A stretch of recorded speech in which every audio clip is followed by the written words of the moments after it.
അക്കിത്തവും ഉഴപ്പമുണ്ട് ശരിക്കും സഹോദരന്മാരെ പോലെ തന്നെയാണ്. അക്കിത്തത്തിന്റെ കാര്യം ചോദിച്ചാൽ വളരെ സന്തോഷത്തോടും സൗഹാർദ്ദത്തോടു കൂടി പറയും. വളരെ നന്നായിട്ട് അക്കിത്തത്തിന് ഇത്ര സ്നേഹിക്കുന്ന ആളുണ്ടോയെന്ന് കൂടി സംശയം വന്നിട്ടായിരിക്കാം. അവർക്ക് മംഗളോദയത്തിൽ വെച്ചാണ്, തൃശ്ശൂർ മംഗളോദയം പ്രസ്സിൽ വെച്ച് ആ പുസ്തകശാലയിൽ വെച്ചാണ് EMSന് വസൂരി രോഗം പിടിച്ചു എന്ന് രണ്ടുപേരും അറിഞ്ഞത്. അപ്പൊ രണ്ടാളും ആ വിഷമം ആദ്യം പങ്കുവച്ചു. EMS മരിച്ചെങ്കിലും ഒന്നും കൂടി പേടി വന്നു എല്ലാവർക്കും. അത് രണ്ടാളും കൂടി തിരിഞ്ഞിരുന്ന് കവിത എഴുതി. അക്കിത്തവും ഒപ്പമുണ്ണയും രണ്ടാളും തിരിഞ്ഞ് EMSനെ പറ്റി കവിത എഴുതി കഴിഞ്ഞപ്പോൾ അതിന് തലക്കെട്ട് കൊടുക്കണ്ടേ, അതെന്താ വേണ്ടതെന്ന് ആലോചന. ഒളപ്പമുണ്ണയുടെ പേര് ആദ്യം വയ്ക്കുക, എന്റെ രണ്ടാമത്, അങ്ങനെ ഓളാക്കിത്വം. അങ്ങനെ ശരിയാവില്ല എന്ന് പറഞ്ഞു. ഒളപ്പമുണ്ണയെ ഞാൻ പറഞ്ഞു അക്കിമണ്ണ എന്ന് പേരിട്ടു ആ കവിതയ്ക്ക്. അത് യോഗക്ഷേമ മാസികയ്ക്ക് അയച്ചു കൊടുത്തു. അങ്ങനെ അക്കിമണ്ണ പിള്ള കവിത വളരെ പ്രസിദ്ധമായ കാലത്ത്. പിന്നെ ഇവിടെ മലിക്കണേന്റെ അത് ഉളപ്പമുണ്ണ മലിക്കണേന്റെ 2 ദിവസം മുമ്പ് ഇവിടെ വന്നു. ഇവിടെ പാലക്കാട് ഒരു സാഹിത്യ സമാജമുണ്ട്, അതിന് പങ്കെടുക്കാനാണ് അക്കിത്തം വന്നത്.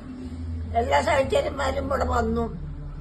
അദ്ദേഹത്തിന് പോകാൻ പറ്റിയില്ല, എന്തോ ആരോഗ്യ പ്രശ്നം ഉണ്ടായിരുന്നു, പോയില്ല ആ സമ്മാനത്ത്. അക്കിത്തം ഇങ്ങോട്ട് വന്നു. അനവധി നേരം ഓരോന്ന് സംസാരിച്ച വിഷയം വെള്ളത്തോളയൊക്കെ പറ്റിയിട്ടാണ് അധികം സംസാരിച്ചത്, വെള്ളത്തോൾ കവിതയെ പറ്റിയിട്ട്. അത് കഴിഞ്ഞ് പോവാൻ കാലത്ത് ഉളപ്പുണ്ണയുടെ തലക്കുറി നോക്കട്ടെ പറഞ്ഞു. എന്നെ തലക്കുറി നോക്കട്ടെ എന്ന് അദ്ദേഹം പറഞ്ഞു ജാതകത്തിന്റെ. അപ്പൊ തലക്കുറി നോക്കിയിട്ട് ഒന്നും വേണ്ടിയില്ല, ഒന്നും മറുപടി പറഞ്ഞൊക്കെ നല്ലതാണ്. അത് എന്റെ മകൻ ഹരിയും ബിന്ദുവും കാർ വരെ പിന്നാലെ പോയി. അപ്പൊ അവരോട് പറഞ്ഞു, ചീത്ത കാലാണ് ഉളപ്പുണ്ണയ്ക്ക്, ചീത്ത കാലാണ്, നിങ്ങളൊക്കെ ഉണ്ടല്ലോ നോക്കാൻ. അങ്ങനെ ഒരു വാക്ക് പറഞ്ഞിട്ട് അങ്ങനെ കാറിൽ കയറിപ്പോയി. അതിവിടെ ഒന്ന് കുട്ടികൾ പറഞ്ഞിട്ടില്ല കേട്ടോ, അച്ഛനോട് കുട്ടികളൊന്നും പറഞ്ഞിട്ടില്ല. പിന്നെ അദ്ദേഹത്തിന്റെ ചർച്ചക്കാര് ഇവിടെ പാലക്കാട് ബന്ധുക്കളുണ്ട്. അവിടെ പോയപ്പോ എനിക്ക് ഉളപ്പമുണ്ണയുടെ മിസ്സീസിനെ കാണാം. പാലക്കാട്ട് വന്നു അവരെ കാണാൻ പറ്റില്ല, കാണുന്നു. പിന്നെ വൈകുന്നേരമായപ്പോ ഇങ്ങോട്ട് വന്നു. ഇവിടേക്ക് വന്നാൽ ഞാൻ ധാരാളം പഴയ കഥകളൊക്കെ അദ്ദേഹം പറയാറ്, അക്കിത്തത്തിനെ പറ്റി പറയാറുള്ളതും എല്ലാം ഞാൻ പറഞ്ഞു.